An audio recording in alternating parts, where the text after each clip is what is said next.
All right, it does have his name on it. I'm talking about the Lombardi Trophy. So he's won 2 Super Bowls, one of the greatest coaches of all time, more championships than that. But I want to find out who is the greatest Super Bowl winning head coach of all time. Bill Belichick, 4 Super Bowls to his credit, all in the era of free agency. So it's a totally different ballgame. Chuck Noll, those great Steelers teams, so many Hall of Famers, 4 Super Bowls. Joe Gibbs, 3 different quarterbacks with the Washington Redskins. He won 3. And the great Bill Walsh, one of the greatest coaches of all time, no matter who you ask, 3 with the San Francisco 49ers. So I know you can ask anybody, but I want to ask these guys. I want to ask Brian Baldinger and Heath Evans their opinion on the greatest Super Bowl winning head coach of all time.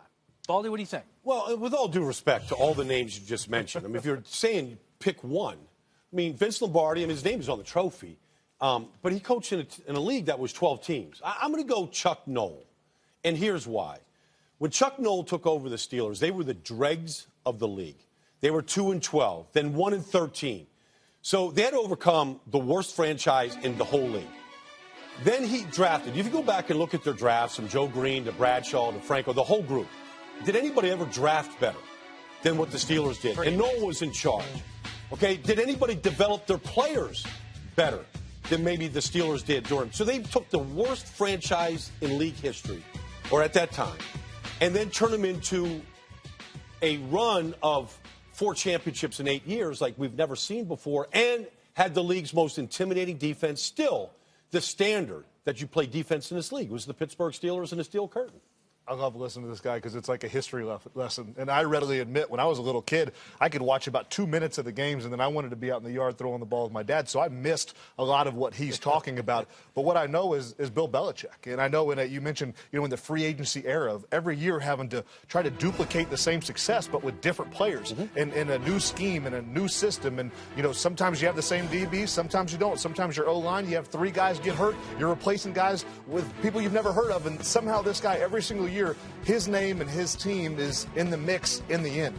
The discipline factor that he can instill in a younger generation to get them prepped to ready to play every single Sunday. When, Baldy, the time has somewhat changed. A lot of these guys, they play for a paycheck. They play for the brand of who they are as an individual. They're not sitting around the locker room with a whole lot of team love right now. Exactly. All those pictures of Lombardi and Chuck Noll, it's like, that's hard to do, but yet Bill, every single year, this is somehow what he creates. And so you talk about the 4 as a head coach. What about the 1 as a defensive coordinator? I mean, his resume, it's hard to challenge. Well, you talk about the Steelers, perhaps the greatest collection of individual talent ever. Belichick, the only one to win 4 in the era of free agency.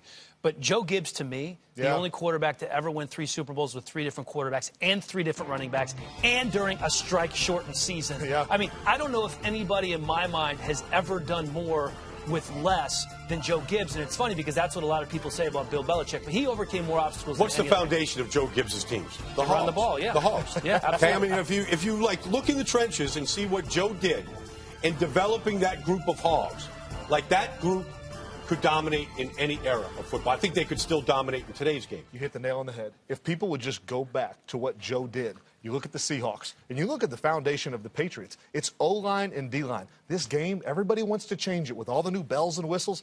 This game is not going to change. They're never going to have a league for fantasy football with offensive linemen. They should.